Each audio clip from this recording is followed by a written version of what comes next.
My guests who are going to help us understand what are the issues arising that are being discussed and what should we look forward to, especially when the curtains go down on Thursday. Jameson Karemani, spokesperson of the judiciary, welcome to the program. Thank you very much. Welcome to Benjamin Katana, usual suspect, you've been here before, a legal practitioner. I would love to begin with Jameson Karemani, to first bring us up to speed with this particular edition of the annual Judges Conference. What is the significance of this event when it comes to the justice or the judiciary in Uganda? Thank you very much for Mr. Igenyi for hosting us, and especially to talk about what is going on this week. And that is the annual Judges Conference. As the statement goes, it's an annual Judges Conference, which means that it happens every year. We have judges from different parts of this country who are serving the nation. And what happens is that every year they do come together to take stock of what has happened during the course of the year, what have been the achievements, what have been the challenges, what enabled them overcome the challenges that they encountered. As the judicial services are being rendered, each judge has different ways of overcoming challenges that he comes across. That's right. So it gives an opportunity for every judge to share what he came up with to make sure he rendered services. So this happens every year, and its importance is that they come share experiences. You cannot keep operating alone throughout the year, 2 years, 5 years. You have not heard from how your colleagues do go through some of the challenges. So we find that it is important for us to come together, take stock, and also during the same time, we get to know what is the expectation of the people we serve. Because we have different departments of judiciary which do collect.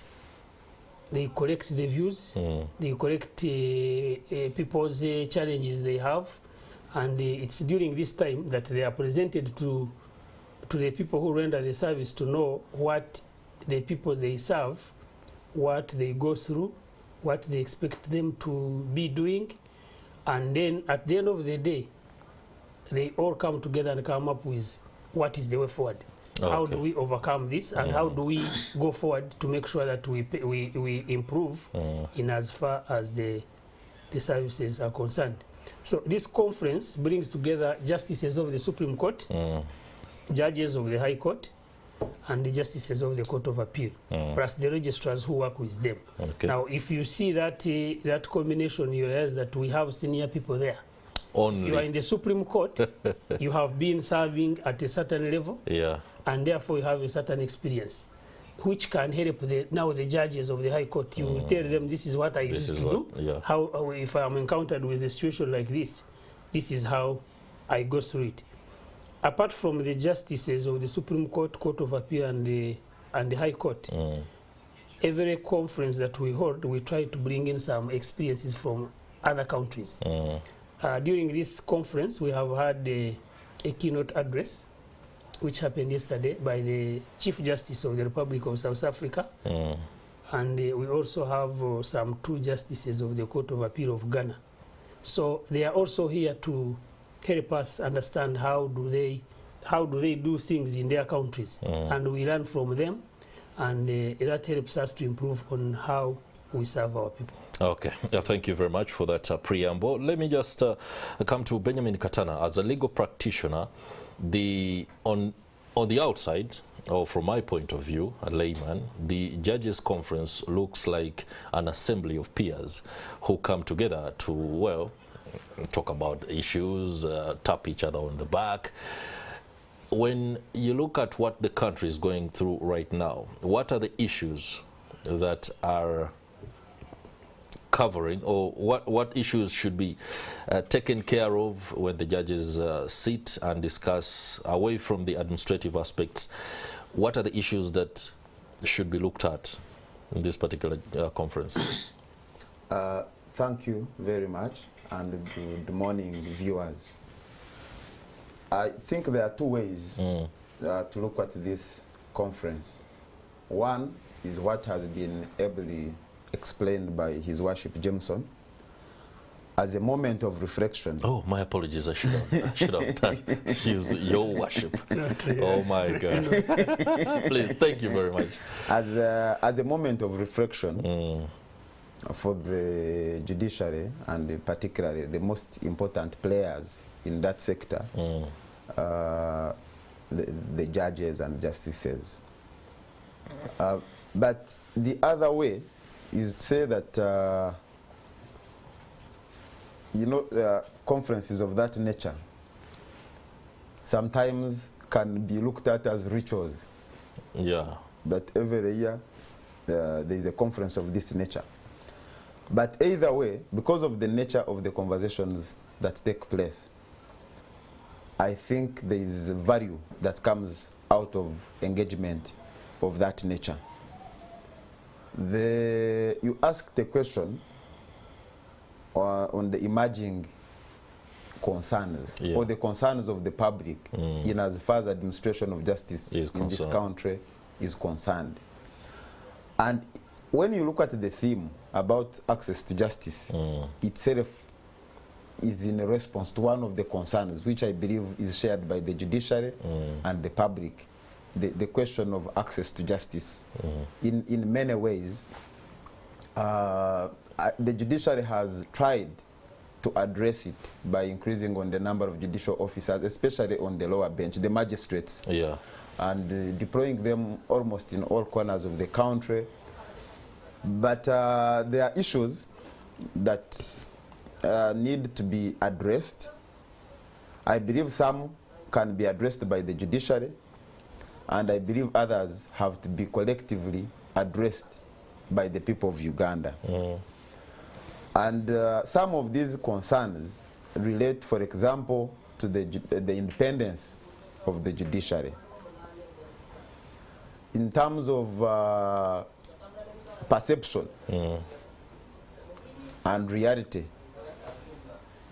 if I'm an ordinary citizen that is interested in the affairs of the country and what happens in the courts of law, even if I'm not a lawyer or a judicial officer, do I get the feeling that the judiciary is exercising its mandate without undue interference from other actors, say arms of government or even private interests? Private interests. Yes.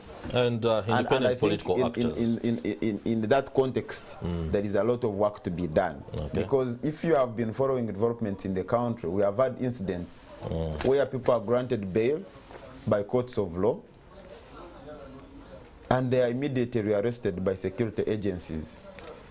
To date, and you see that has an impact, because these judicial officers are human beings.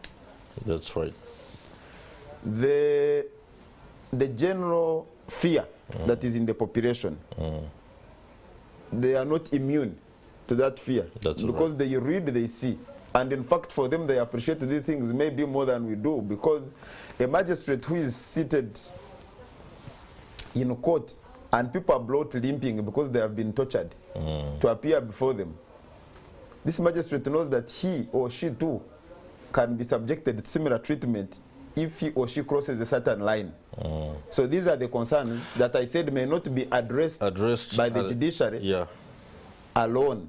They need to be collectively addressed by the people of Uganda. But there are other issues like incidents of corruption, incidents of indiscipline, and the general poor attitude towards work, where you have a person who is supposed to be in the office at 8 and is reporting at 10. Does not offer any explanation. People have been waiting for you.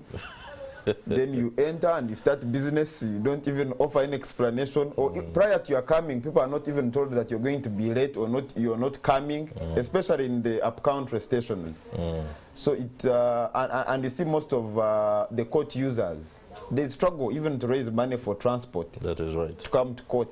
All right. And there are those who cannot afford to hire lawyers. Okay. And the technical setting of the courts of law, sometimes it's very hard for them to follow what is happening. We shall be tackling each of those challenges one by one a little bit later, especially those that are concerning the structural hygiene of an institution like the judiciary. But allow me just return to Mr. Karemani. Mr. Katana talks about a ritual. You know, it's an annual event. If we are to conduct an audit, this is the 24th Annual Judges Conference. Let's just conduct an audit of the 23rd Annual Judges Conference. The issues that were reached as resolutions then attended to, how far have we, what were they, and how far have we been able to make in terms of progress on that? Thank you very much, Mr. Igenyi, and I want to thank Mr. Katana for the issues that he has raised. And most of the issues that he raises are pertinent, and us as an institution, we really appreciate and understand some of them that are there. Annual Judges Conference, yes, it can be taken to be like a ritual, because it is something that happens every year. Like I explained, every conference that we hold has different objectives that it looks at, because we do come up with different topics every conference, and the topics we are talking about are normally derived from what is pertaining in our services. What is the most issues that have arisen, and therefore we come up with topics that we feel can address the challenges that are there. So what have we achieved in the previous conferences? So when we set to start the conference, we have the objectives, we do have the conference, and we do take stock of what have we so far achieved from what we set to do as a result of the conference that we have had. So we have had so many achievements out of the conferences that we have had, especially like now the previous one. When we talk about a challenge, for example, corruption, it will be brought out that there is corruption, and as an institution, we need to come up with solutions. The judges will give ideas on what can be done, and we set out to implement what has been resolved. Now, if I look at an issue like corruption, so many things have been put in place to curb that vice. If you visit most of our courts now, you'll find that we have CCTV cameras. That is one way of trying to monitor what is happening around the court environment, because this corruption takes place within that environment, and we need to know who is involved and how is it being practiced. So we have CCTV cameras.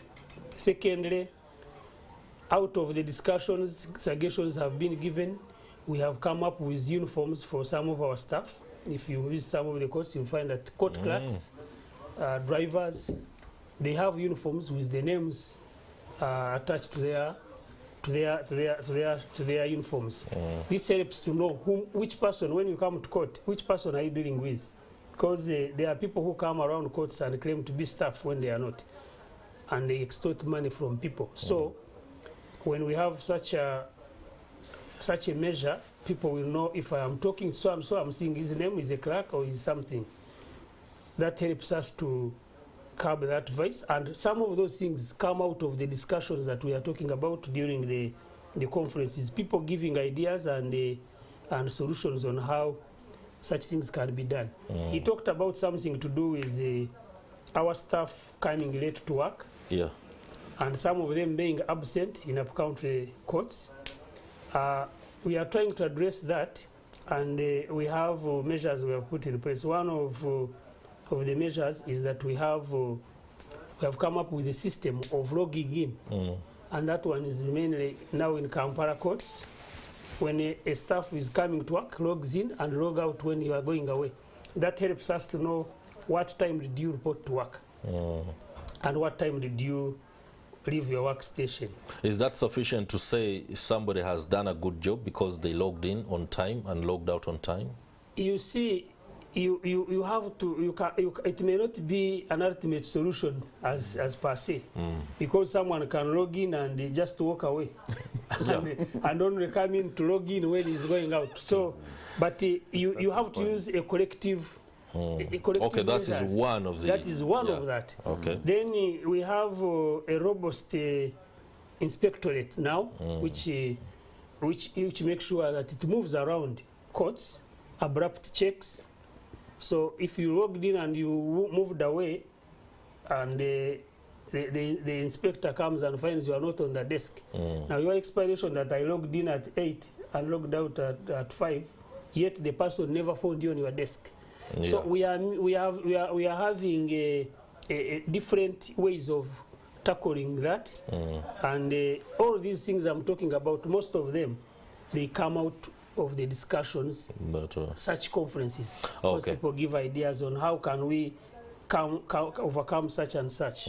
Yes. Allow me engage Mr. Katana on this, and it is from his submission that you will give us what the judiciary is particularly doing about this. The dispensation of justice. Many times we see court processes that are at bare minimum overly protracted. For example, members of parliament Alan Sewanyana and Segirinya, their cases appear to be, when the average Ugandan looks at it, we are wondering, is that how justice works? Are lawyers content with how the process goes on, the moving forward of hearings, suspension of, then the grant of bail, like you said earlier, and then all of a sudden the security forces rearresting? Do you think the judges who are meeting in this particular edition of the Annual Judges Conference have the ability to speak about the things? Thank you very much. And I'm glad you have brought the example of the case of the two members of parliament. And we have had back and forth. We have had them being granted bail, rearrested. We have had their bail applications being fixed for hearing, and then something comes up and the hearing doesn't take place. And from where I stand, I think it speaks to what I hinted on earlier, the independence of the judiciary. And you see, many times we may not even have evidence to say that there has been interference. But it can be perceived. The interference can be perceived from a number of factors. And one of them, I think you have been listening to the speeches of the president over time. I don't know if this time he repeated it at this annual conference. But I was checking from as far as 1987. Wow. I think 1987 he was addressing Law Society. He spoke against bail for certain suspects. That's right. But of recent it has been more outspoken. He has been more outspoken on that issue. And on this particular case that you have raised, there has been a lot of what you would call, in my view, intimidation of the judiciary, of the judicial officers from the executive. Even the conduct of arresting these people when they have been granted bail in itself has an impact on the presiding judicial officer. Because why should he release a person who is going to be rearrested and brought back? And you see, the judiciary, for them, they will stop at issuing an order. They are not going to escort you to your home. Once you are released, other actors come into the picture. But these actors, their conduct has an impact on how the person that is presiding looks at the case. You say this is a very sensitive matter. but there shouldn't be such things. Oh, okay, interesting. Then, yeah, very quickly, we have to go for a break. Like I mentioned, it also speaks to the general sense of fear in the country. If you make a simple comment on certain matters, even on social media, people will say drone. These judicial officers are members of our society, they are members of our community. That's right. They also endure this fear. And I mentioned earlier that when they are presiding in some of these matters, people are brought limping because they have been tortured. They know that if they cross a certain line, they may be subjected to that kind of treatment. So those are some of the issues I said may not be addressed by the judiciary, but they need to be collectively addressed by the people of Uganda. Unless you want to have a bench moment where a judicial officer, out of boldness, God forbid, does certain things and is treated in a similar manner. All right, James Karimani, spokesperson for the judiciary, you'll be responding to these concerns as raised by Benjamin Katana, a legal practitioner, when we return from the break. Do stay with us. We'll be right back. TV. Yes, welcome back. You are, of course, watching Morning at ATNTV, and it's the Kickstarter. We are analyzing the annual Judges Conference. That is the 4th edition that got underway yesterday, and will be rolling up until Thursday, and of course Friday. That will be the climax of what will be the new law year. In studios, we have Jameson Karimani, the spokesperson of the judiciary, and legal practitioner Benjamin Katana, to help us understand matters as being discussed by the judges. Jameson Karimani, allow me to come to you and build on what Benjamin Katana spoke about the ability of the system to be able to effectively monitor itself, but also some of the rulings that are undertaken by the judges. As the judges are meeting, can we expect one of them, or even a cohort of judges, to stand up and ask the question, when we make rulings, who implements, what is the role or the mandate of other actors that act upon our rulings? For example, we've granted somebody bail, or we've ruled that such and such a person is free to go and do their work, and then they are arrested and detained by the security agents. At a certain point in time, you would expect that they return to court again for that judge to preside over another hearing of the same case. How does that scenario get to be dealt with, and do we see it being addressed anyway? Thank you very much for that question. First and foremost, we have got to understand that there are different players in the administration of justice. Okay. There are different players. Administration of justice is not a monopoly of only the judiciary. Judiciary has a role to play. We have a role that is being played by DPP, Directorate of Public Prosecutions. Police has a role to play. And in some extent, the central government, the executive, has also a role to play in as far as administration of justice is concerned. It's huge. Now, if court has issued an order, for example, you have talked about court has ordered that someone should be released on bail. Free. Yeah, on bail even. And the person we expect to be released from bail is being held by the prisons. That's what we expect, because he's in prison. Yeah, on remand. He's on remand. Yeah. He has applied for bail, and he has fulfilled the requirements, and court has released that person on bail. It should be the prison now to honor the order which has been issued by releasing that person. Now, your question is, if the prison does not, does court have the mechanism of having to follow up? The way the courts operate, we don't go monitoring and checking to find out in prison, has this person gotten out or is still around? The court, the way it operates by getting information. If a person has been released on bail and prisons has not honored that order, we expect either the lawyer of that person or a relative to come back to court and give information and indicate that the person you released on such and such a day, I would want to inform you this person has never left prison. Now the court will now intervene by summoning whoever is responsible to come and explain. And if the person does not satisfy court, now the court will take action. But if court does not get that information, you cannot sit and start initiating your own things and say, I want to know as court. No.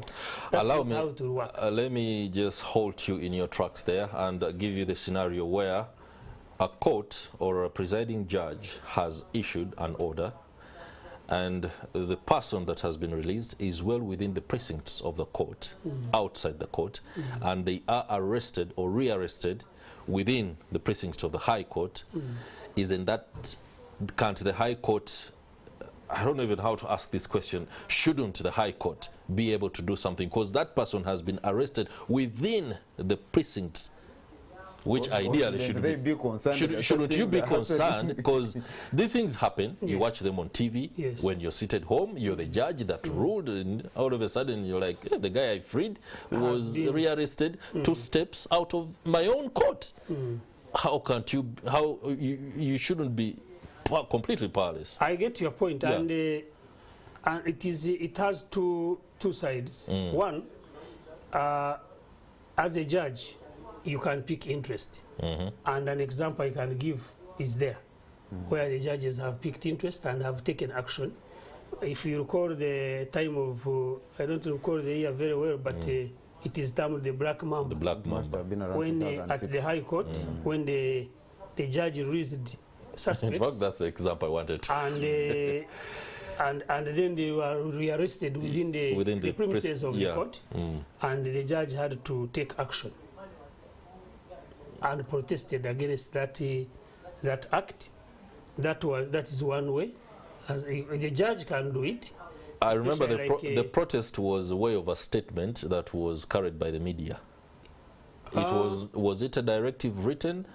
I think during that time, the suspects, when they were being arrested, some of them went to the chambers of the judge during the process of rearrest. So inevitably, and the judge came to know that something is going on, and they had to intervene. And it went actually beyond, if you recall, there was even a sit-down strike of the judiciary as a result of that.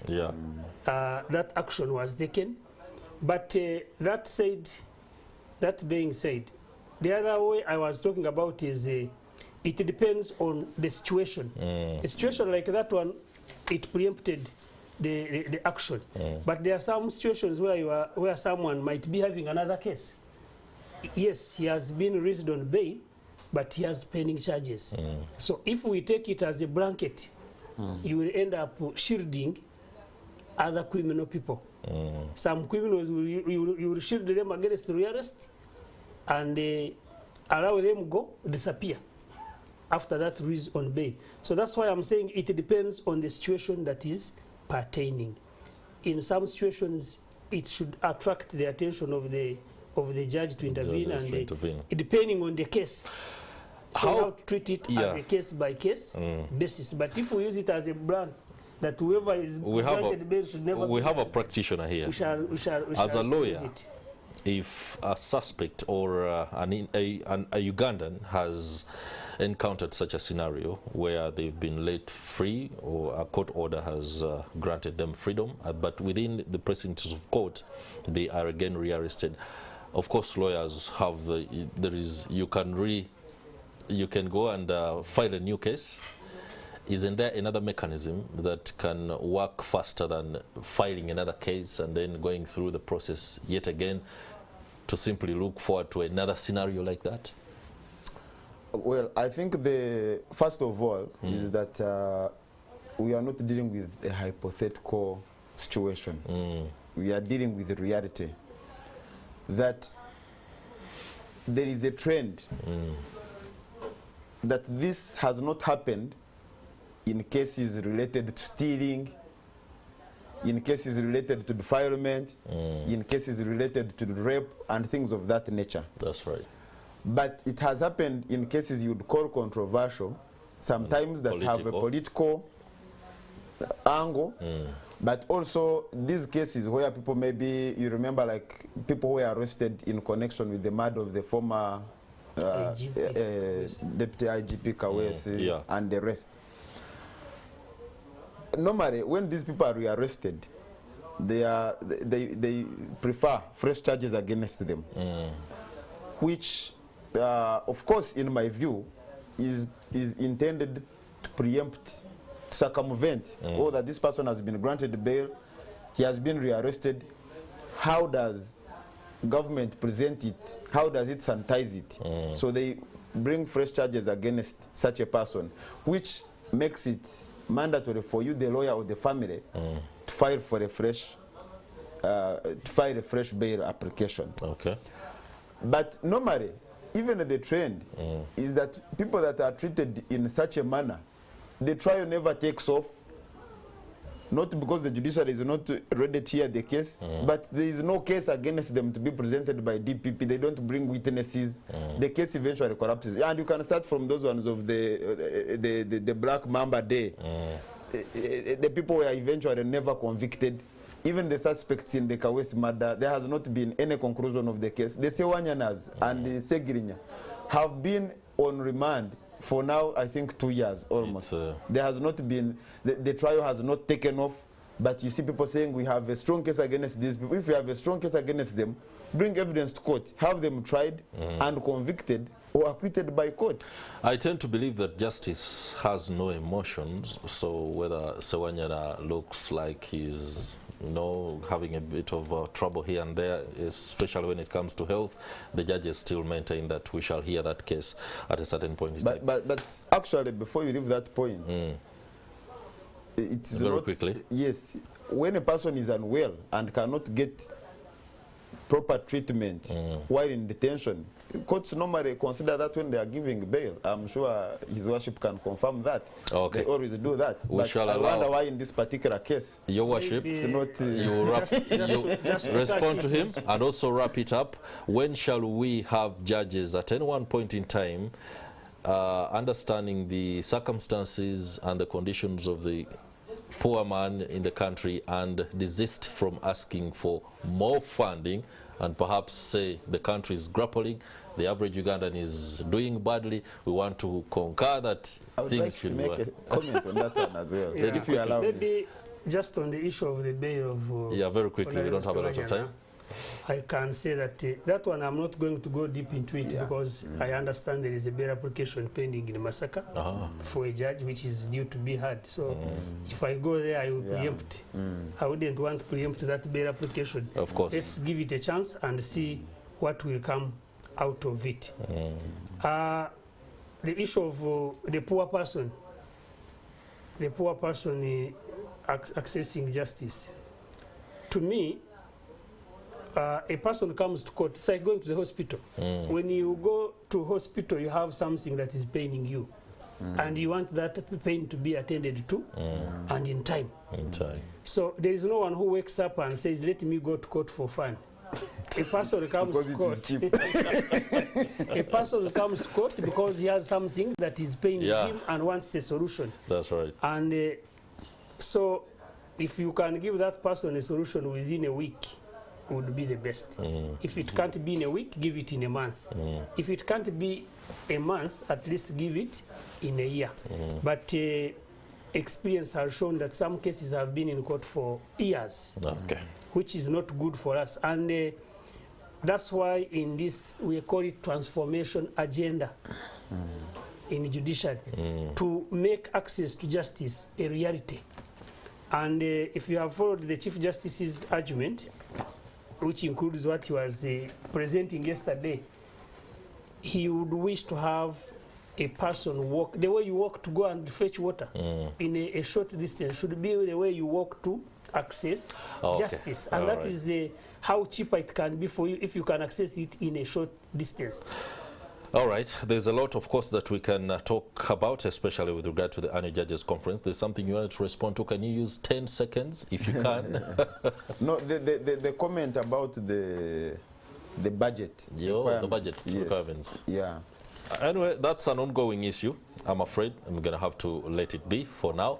Many thanks for the time. Benjamin Katana, a legal practitioner, and of course Jameson Karemani, your worship, a spokesperson of the judiciary here in Uganda. The Judges Conference is still going on at Still Hotel, and that should be up to Thursday when the curtains come down. It's been the Kickstarter discussion. Coming up next, we shall be taking note and appreciating environment journalism. Uganda's Conservation Media Awards, Priscilla Regina Naloga shall be